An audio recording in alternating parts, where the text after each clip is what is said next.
Welcome back, everybody. We are just about to hit the road again. It's been 4 months since we have traveled in our bus. We're excited to get back on the road, and today I'm going to share with you a little bit about what it's like to drive this big rig, and also a really neat suspension upgrade that I made to the front end of this coach. I put usually what's a racing suspension component on the front of this bus, and I'm going to explain why and the story behind it, which I think is pretty interesting. Let's hit the road.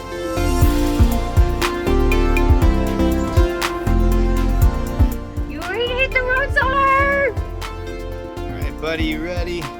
Poor Luna is terrified of the engine starting.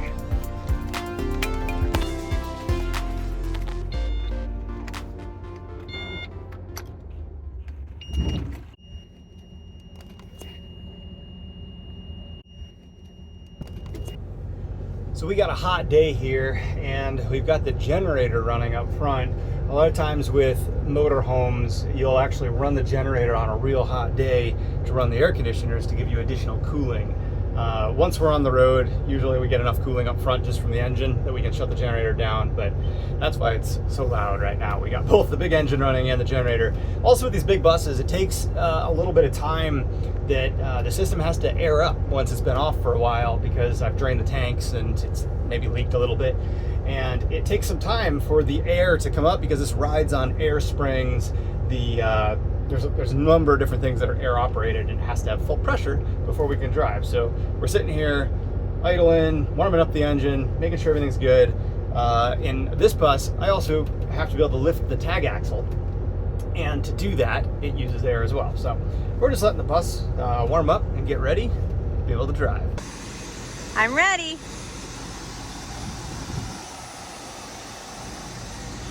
All right, I'm filming up here a little bit. Okay, I'm going to lift the tag.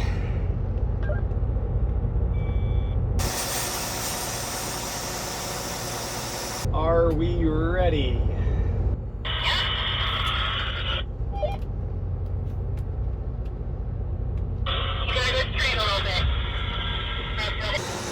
You're clear on the point.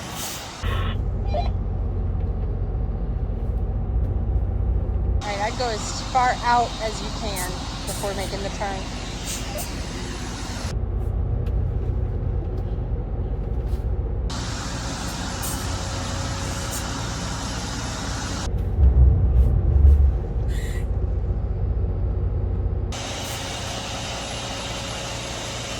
I think you're going to clip the bushes.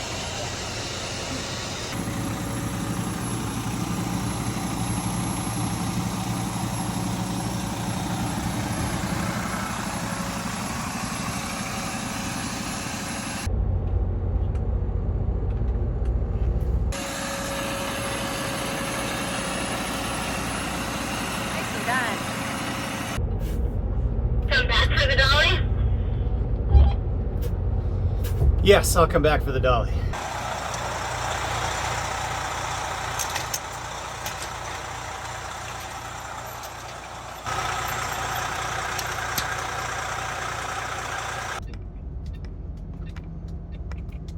Watch your mirrors, watch your overheight.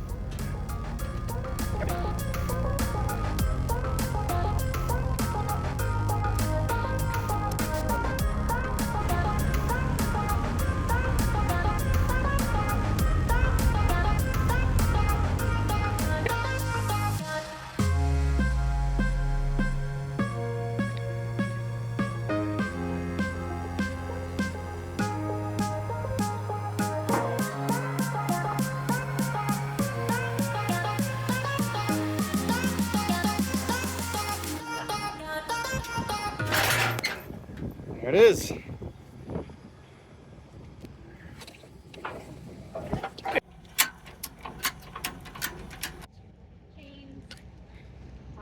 Test the blinkers. Yeah, I should have the flashers on. So we travel with a tow dolly, and we've been doing that for the last 2 years. It is a bit more of a pain, but once you get good at it, and we've traveled with people who've flat towed, and to be honest, it doesn't really take a whole lot more time to hook up. It's dealing with the dolly that's kind of the worst part, and actually moving it around. So like today we had to, you know, hook it up, drive it down, hook up the car somewhere else. We didn't have room to hook it up there. But the pro of the dolly is you get to have a lot more options in cars that you actually bring along. So that's kind of why we're sticking with it for now. We love driving our little Volt around. Yeah, so, you know, pros and cons. But ready to hit the road? I am. Let's do it. Let's do it. And there's the water version of the land yacht. You mean a yacht? It's just we're the land yacht. It's not a water yacht. It's just a yacht. We're the land version of that. Here we go. Here we go. Boy, after 4 months of not driving, it always takes a few minutes to get the feel of it again, because it's always... Well, it's a lot... It's a little different than the car. It's a lot bigger than the Volt. But it comes right back to you. Now let's go get this windshield fixed. That is what we are doing. Our first stop on this journey is to get this windshield. It has a big crack in it.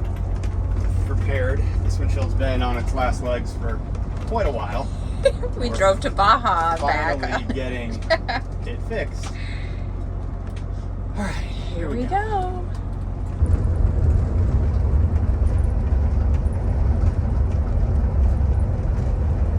All right, we are finally up to speed, whopping 55 miles an hour, which is what my suspension correction was intended to work at. And from what I can tell, it seems to be doing its thing.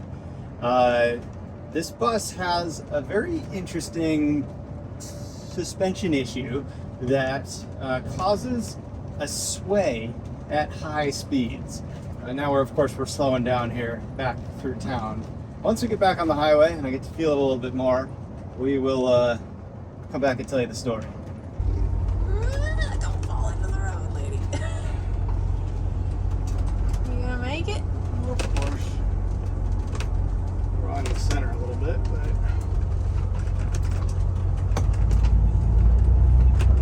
so close to that sign, so close to that curb. Oh, and then we cleared it. Yay! Just barely. 2 sync shoulder. Yeah, that's right. We did it. Straight to stay on Florida A1A North Seaway Drive. Yeah, from about 30. Ready?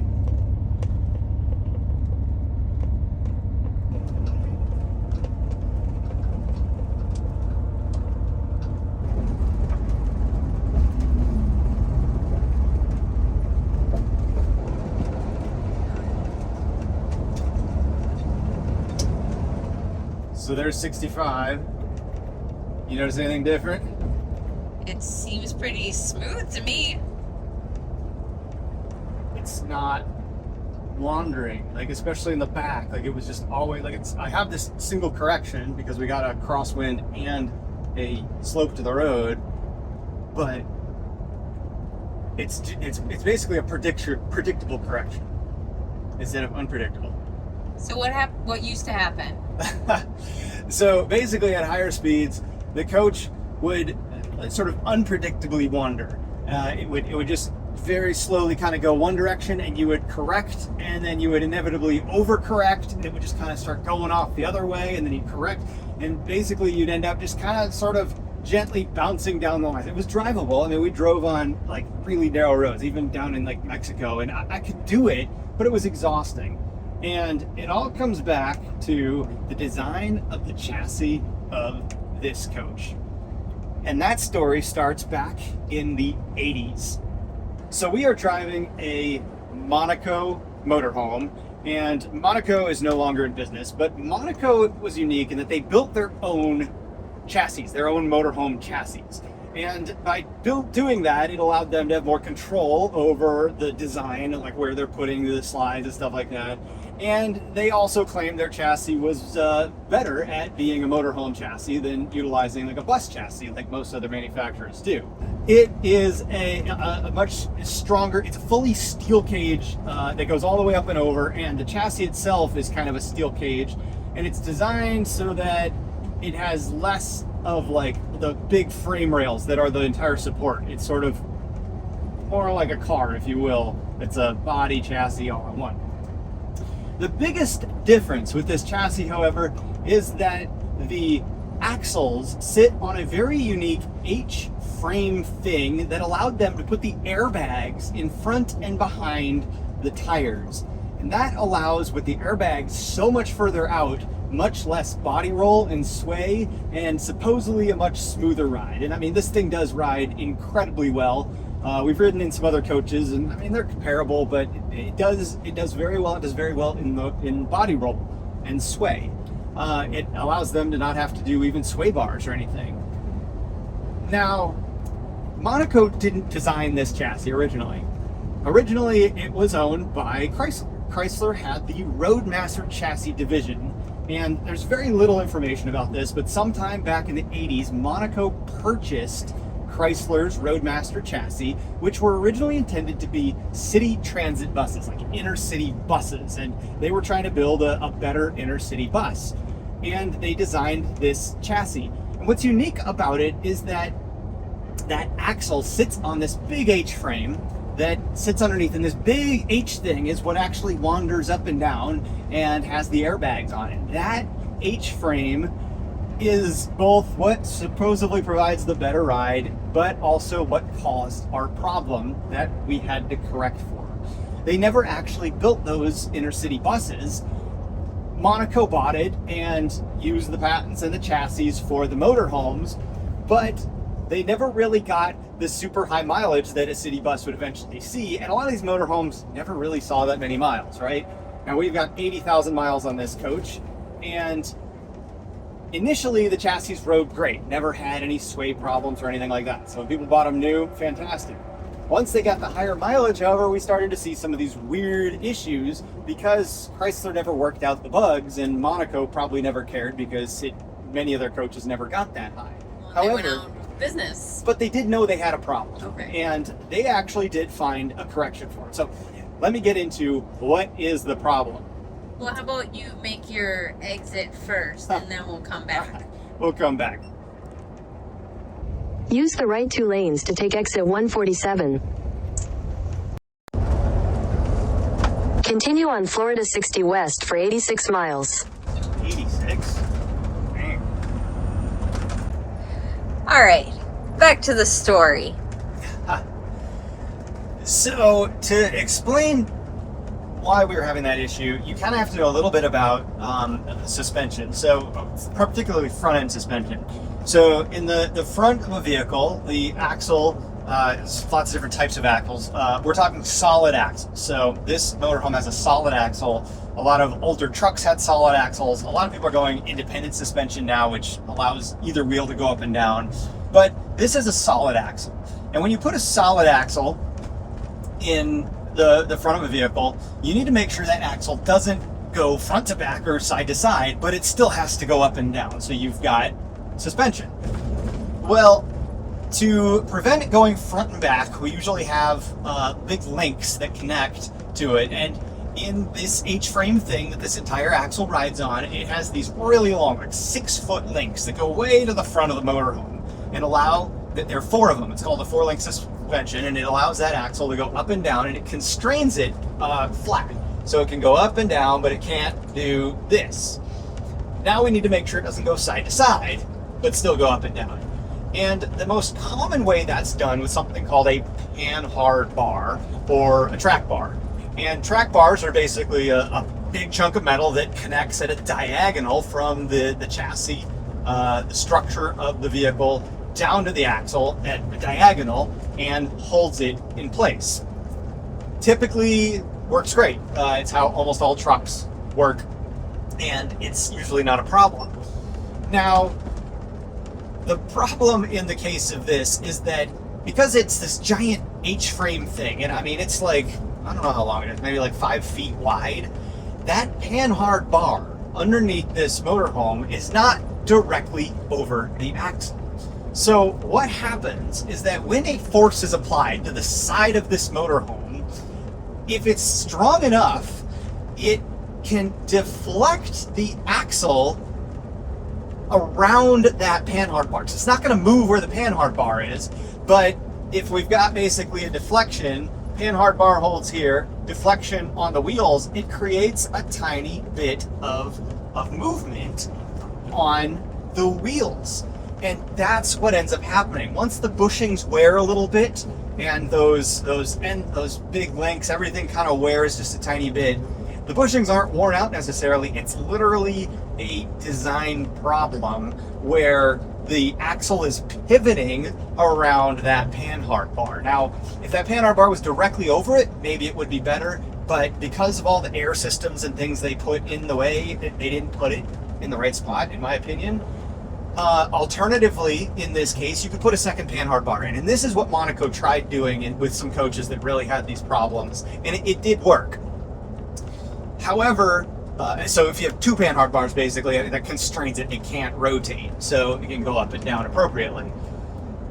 Now, there isn't room for a second panhard bar.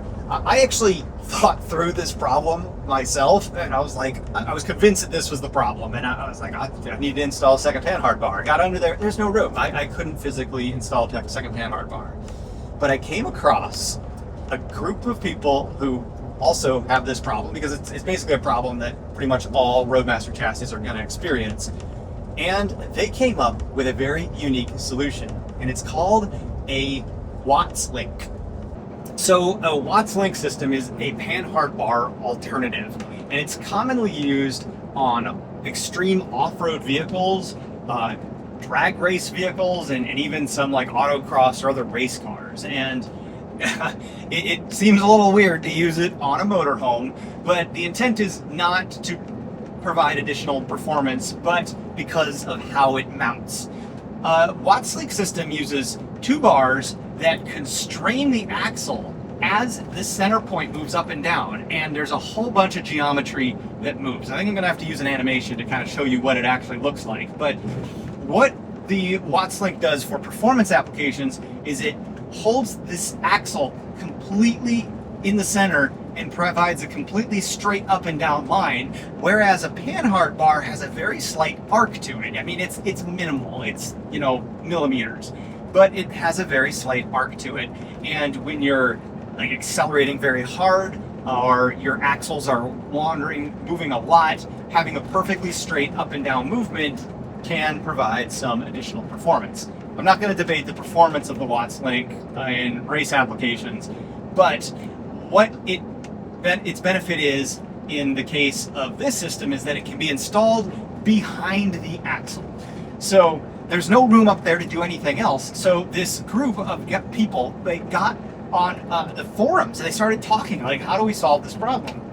And they came up with this neat idea to install a Watts link system behind the H axle connection that basically provides a second point of constraint on that H frame to prevent it from wandering a little bit. And the problem is that only expresses itself at high speeds, because that deflection causes that tiny little bit of wandering. It doesn't matter how strong your steering is, or we even put a steering stabilizer underneath the coach that helps hold the steering for us. It doesn't do anything because the whole entire axle was changing positions just a tiny bit and causing, at 65 miles an hour, the coach to veer off a couple inches over 100 feet, 200 feet. So, a guy out in California builds this, he calls it the Monaco Watts system, and now sells it. And it is a bolt-on application for these Roadmaster chassis. And I crawled under the coach and bolted it up. And basically it bolts between the bus side and that H frame, and that entire thing can move up and down. And it's a second point of constraint. And so far from what I've been able to see, I mean, I'm still having to correct, and that's like perfectly normal. We got a windy day here, but it's predictable corrections. It's not that weird overcorrection thing. I think it's just so cool. I think it's cool it's working out. I did install a camera underneath the coach, so we can see if we can check in on that. Let's see if I can get that. So this is a live view underneath the coach of the system that I installed, and we should be able to see it moving, but we need kind of a bounce to actually be able to see it move. But we'll take a look at the footage and see what it's doing under there. it's supposed to hold that axle steady, right? It's supposed to hold it still. It's not really supposed to move all over the place. But we do have air suspension, and our air can move up and down 9 inches. So we actually can kind of see that thing reach its constraints. Now, that Watts link holds the axle perfectly straight. The Panhard bar does have a little bit of a curve to it. So they do fight each other a little bit. And I talked to the guys about this, and they basically said that from what they can tell, the bushings take out any of that. But it's constrained it to be reliable enough that the coach is just much easier to drive. So if you guys were ever curious what Central Florida looks like, It's pretty boring. it's not boring. It's kind of flat. A lot of it is. There's actually a lot of cattle ranching out here. A lot of sugar farming. A lot of cattle. So anyway. Yeah, so this steering correction is very specific to this coach, but steering problems can be are very common on motorhomes and these big RVs, and it's not necessarily a manufacturing defect with the chassis. A lot of times it's just these things are so big, wind, movements in the road, the weight, the control of the chassis can be very challenging overall. We have a tag axle in the back, which really helps stabilize this coach as well. It makes it much easier to drive in these conditions. And that's one thing that tag axles do, is they help stabilize the rig in addition to giving us more weight capacity in the back. When you've got some like smaller Class A's, a lot of times you're gonna they get blown around. Sometimes it is a issue with the stabilization on the front. Sometimes a stronger track bar can help. Sometimes just help with the steering, a steering stabilizer. Roadmaster, not this chassis, but there's actually a company called Roadmaster. Roadmaster makes I was going to ask you about that earlier. Not the same company. Roadmaster, the current one that makes tow bars, hitches, they do make steering stabilizers. Safety Plus, Safety Steer, they make steering stabilizers as well. It's actually a good idea to have steering stabilizers, which helps lock in this wheel, give me a little more feedback to the center. Because if you ever had a front blowout on one of these coaches, it kind of can help you hold that strong pull. All sorts of different problems you can have with steering. And what I did, this Watts link, is not going to be your solution 99% of the time, unless you've got a Monaco Roadmaster chassis.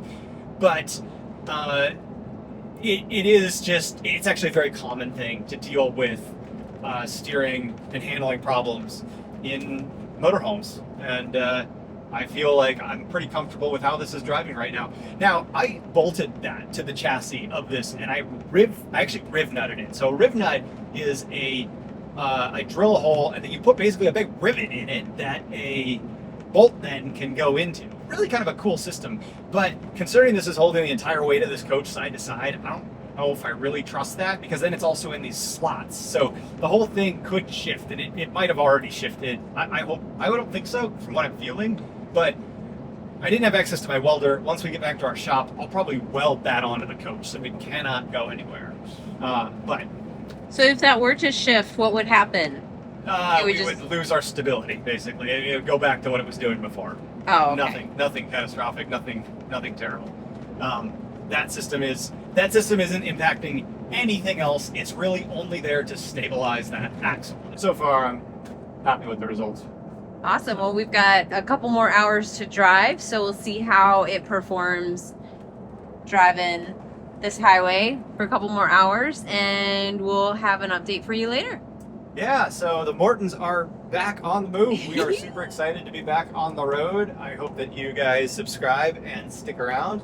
We have some big adventures this summer. As much as we love being in this bus, we are going to be moving back into our truck campers. So lots of adventures to come, and actually some steering problems with the truck that we're going to be correcting as well. My gosh. Probably be showing you guys actually what we're going to be doing with the upgrades to that truck before we hit the road. Now my wheels in motion and my windows open with the wind blowing in my hair. I'm driving down the highway, gonna do this my way. I can feel it in the air. Here I go.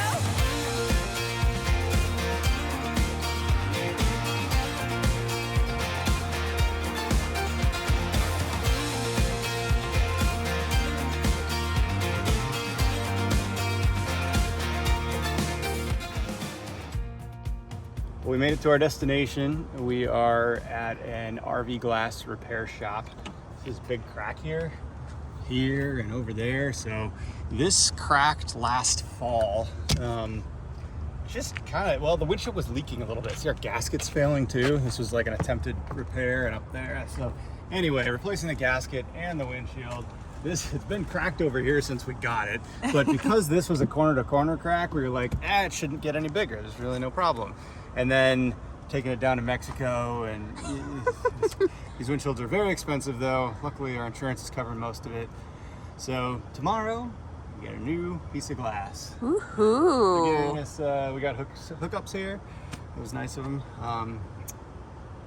Yeah, we're not sure if we're gonna get to see what they're doing, but we're gonna go do other things, so we won't see what we're doing, but we'll hopefully show you the end product. Yes. But I'm kind of whooped from the drive, so I'm gonna turn in. let's go make some dinner.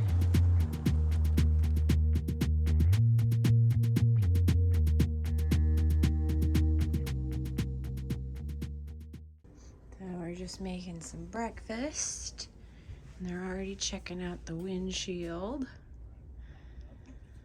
It's an exciting day in Luna. Yeah. All right, we just left the RV at the RV windshield place, and we're taking a little day trip. So by the time we get back, we will have a new windshield, which will be great. While we're waiting for that, we are going to visit some RV friends. So when you travel full time and your friends are RVers too, or if they're spread across the country, it's very important to take advantage of opportunities. So even though it's like a 2-hour drive to where Jason and Ray Miller are of a getaway couple, we are going to squeeze in a quick visit while we are waiting for our windshield to be done.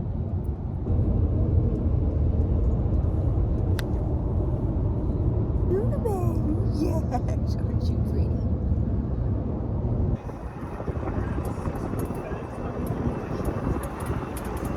Maybe I should just be filming this whole thing. I don't know. You just come out and wave. Yeah. Cool, we found guys. It was about a 2-hour drive up to visit these guys, but it's always fun to get to see some familiar faces, even for the brief time before we head off for other adventures. If you haven't seen this truck camper behind them, they're putting together a series going to Alaska right now, right? I know. Yeah. Look, it's not as good as yours, but if you're interested, you can look it up on our YouTube channel. I love it. We've been watching every episode, and it really, really made us want to go back to I know. Alaska. And like right now is such a good time to be watching and releasing this because so Yeah. many people are getting ready to go to Alaska. Yeah. So definitely watch it. It's a lot of fun. That was the last summer though, right? Yeah, it was Last summer, 2023. yeah. Yes. So if you're planning right now, yeah, go ahead. This is a little bit of a laissez-faire, laissez-faire We've been working on that one. trip. So Yeah. you can see what it's like to not really plan your trip to Alaska. Yeah. If you're like us and you're last minute planners and you have a smaller rig, or I mean, you could even do it in a bigger rig, but yeah, watch us wing it. That's the beauty of being in a small rig. I mean, after being in the fifth wheel for so long, it was such a big rig. You had to do a lot of pre-planning for a lot of stuff. Hey. Yeah, definitely. Yeah, we found that same thing with the truck camper, and that's why we loved it. And so Yes. we're gonna have to all go truck I camping know. together. I'm waiting for a caravan trip in the truck camper. Will happen. Did we formally introduce you? This is Jason and this is Ray, and they have a YouTube channel called The Getaway Couple. We just This is assumed who we we all know found. that. We just met these random people. We've known you guys for many years. We've traveled with these guys a lot in the past. They now have a home here in Florida that they've been in for a while, but they still get out on the road occasionally. Yeah. I mean, Alaska was 6 months, so we actually bought the house and then went in the truck camper longer than we owned the house. Nice. But another exciting thing these Yeah. guys are working on Yeah. that I think we wanted Drum to. roll. This will be Showcase. the world showcase to what we've been We're working getting on the exclusive. since we Yeah. got back from Alaska. And long story short, we were in California. We tried to buy a tank treatment product that we've used for years. We couldn't get it. It just they wouldn't sell it and ship to California. And all that did was cause me to wonder why. And I was like, I actually don't know what's in this product I've been putting in my tanks for so long and why this California outlot, and so I started to dig into RV toilet tank treatments, which is a very weird thing and not something I thought I would ever care about. And I looked at every single one out there, and I've done testing about what they do and all of that. And we ended up going down a long road to creating our own toilet tank treatment called Tank Tune-Up. It's on Amazon as of like 2 days ago. So this is not a lot on there. Yeah, so this is our like a very initial soft shipment. launch. So if you want to test it out, it is what I believe is the best toilet tank treatment by design, right? Like, we're full-time RVers for so many years. Now we have a smaller truck camper, so I kind of know what's important, which is not smelling your toilet. And breaking down waste. And then breaking down These guys have waste. done some cool things. Yeah. I can't show you the behind the scenes, but they tested out a ton of different things, and their chemicals, their chemical, their product does have things that are different than anyone else's out there. Yeah. And it's pretty cool. I think you're going to give a more in detail why later. Yeah, right? so Yeah. look We'll for do a whole our video channel on on it. when I take the time to actually break down all of the fun stuff and get it out in a understandable manner, and kind of Yeah. break down toilet tank treatments and which ones you should use and which ones you shouldn't. And but anyway, test it out and leave a review. Yeah, Let us know. we've been beta testers Yes. for only Yeah.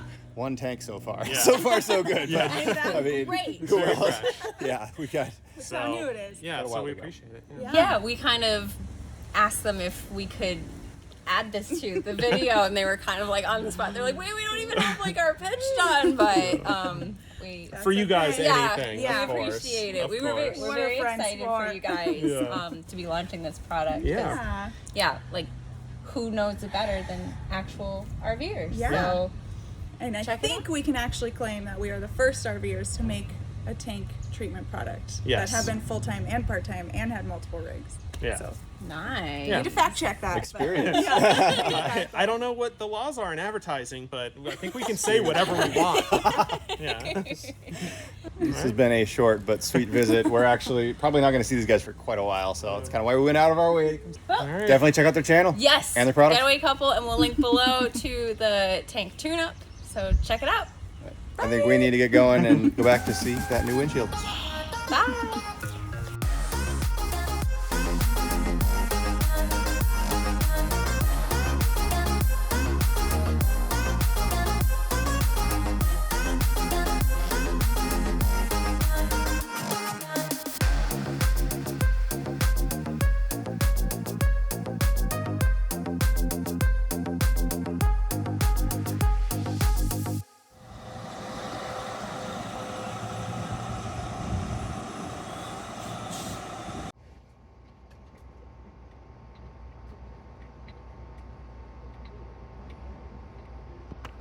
All right, here we go. Nice new windshield.